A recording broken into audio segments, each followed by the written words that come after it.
आगामी समय में 2024 का लोकसभा चुनाव होने वाला है। उम्मीद है कि इलेक्शन कमीशन 15 मार्च तक चुनावी बिगुल फूंक सकता है।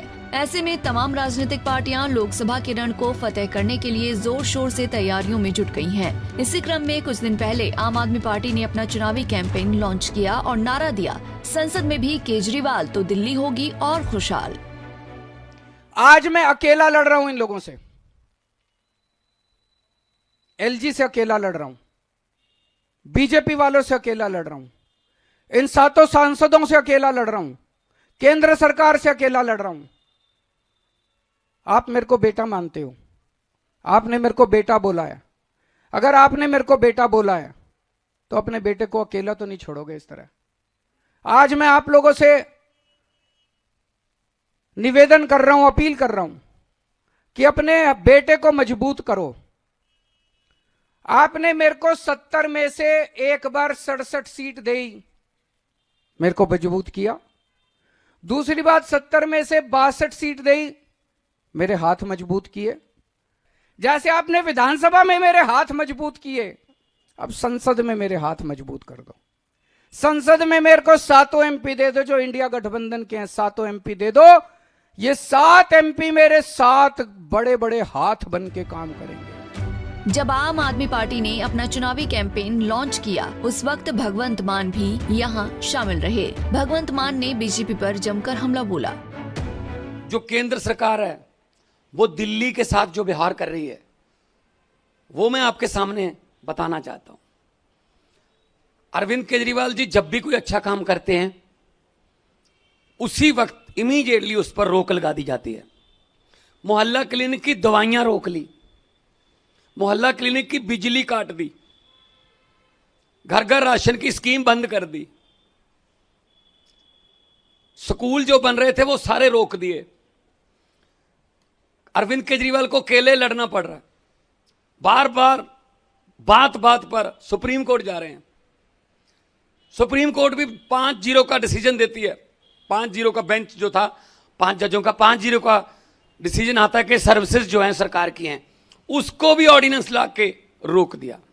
मैं दिल्ली वालों से ये पूछना चाहता हूं, क्या वोट उनको दोगे जो आपकी दवाइयां रोक रहे हैं, आपके बच्चों की पढ़ाइयां रोक रहे हैं, जो आपका इलाज रोक रहे हैं, जो आपका कामकाज रोक रहे हैं, जो आपके जल बोर्ड का सारा भट्ठा बिठा दिया इन लोगों ने, पानी ना मिले दिल्ली के लोगों को।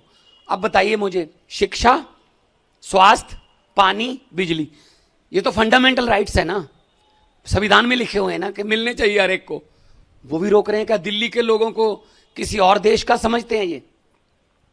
तो 7 सांसद क्या कर रहे थे वहां पे दिल्ली के? सिर्फ गालियां देने में लगे हुए, बस सिर्फ गालियां देने में लगे हुए, बस इसका तोड़ लो, उसका तोड़ लो, ये कर लो, वो कर लो। तो इसीलिए आज दिल्ली वालों से मैं एक रिक्वेस्ट करता हूं, विनती करता हूं कि अरविंद केजरीवाल अकेले लड़ रहे, अगर उनको यहां से सांसद साथ दे दोगे तो उनके 7 हाथ उनको और मिल जाएंगे।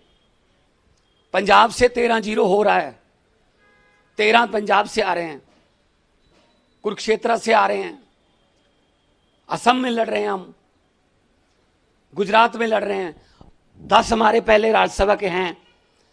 जब हमारी गिनती संसद में, दोनों सदनों में 30-35 हो जाएगी, 40 हो जाएगी, तो एक पॉलिटिकल पावर बनती है। और जब वो 30-35 इकट्ठे होके संसद में अपने दिल्ली के लोगों के हकों के लिए लड़ाई लड़ेंगे, किसी मां के लाल की हिम्मत नहीं है कि दिल्ली का कोई काम रोक जाए, जब पंजाब का कोई पैसा रुक जाए, चाहे आरडीएफ, चाहे एनएचएम, चाहे कोई, हमारे भी 8,000 करोड़ हमारा रोक रखा है। इसी के साथ आम आदमी पार्टी ने विगत 9 साल से दिल्ली में कैसे विकास की कहानी को गढ़ा, उसका भी ब्यौरा दिया। दिल्ली के सीएम अरविंद केजरीवाल ने 9 साल के कार्यकाल में विभिन्न क्षेत्रों में विकास किया। केजरीवाल के विकास ने दिल्ली की पूरी तस्वीर बदल दी। दिल्ली ने बुनियादी ढांचे, शिक्षा, स्वास्थ्य सेवा और सार्वजनिक परिवहन में उल्लेखनीय सुधार देखा। आप सरकार ने दिल्ली में मुफ्त बिजली सुनिश्चित की, सरकारी स्कूलों को गुणवत्तापूर्ण संस्थानों में बदल दिया, मोहल्ला क्लिनिक और अस्पतालों की स्थापना की जहां स्वास्थ्य सेवाएं मुफ्त प्रदान की जाती हैं। इसके अतिरिक्त महिलाओं के लिए मुफ्त बस यात्रा, बेहतर सड़क नेटवर्क और पानी और सीवेज के लिए व्यापक पाइपलाइन की व्यवस्था जैसे कई काम दिल्ली में लंबे समय से चले आ रहे मुद्दों के समाधान के प्रति आप सरकार की प्रतिबद्धता को दर्शाते हैं। इतना ही नहीं, इस बार आप सरकार ने 18 वर्ष से अधिक उम्र की महिलाओं को 1000 रुपए का मासिक मानदेय प्रदान करने की घोषणा की है। आप सरकार के इस ऐलान के बाद महिलाएं काफी खुश हैं। आपने आज साबित कर दिया सर कि आप दिल्ली के बेटे हो, दिल्ली के भाई हो। ये सभी औरतें चाहती थी दिल से। जब से पंजाब में स्कीम निकली थी सर, तो सभी लोग ये कहते थे हमसे आकर कि सर हम हमारे लिए कब करेंगे कुछ, तो आपने वो करके दिखाया है जो कोई कर नहीं सकता था।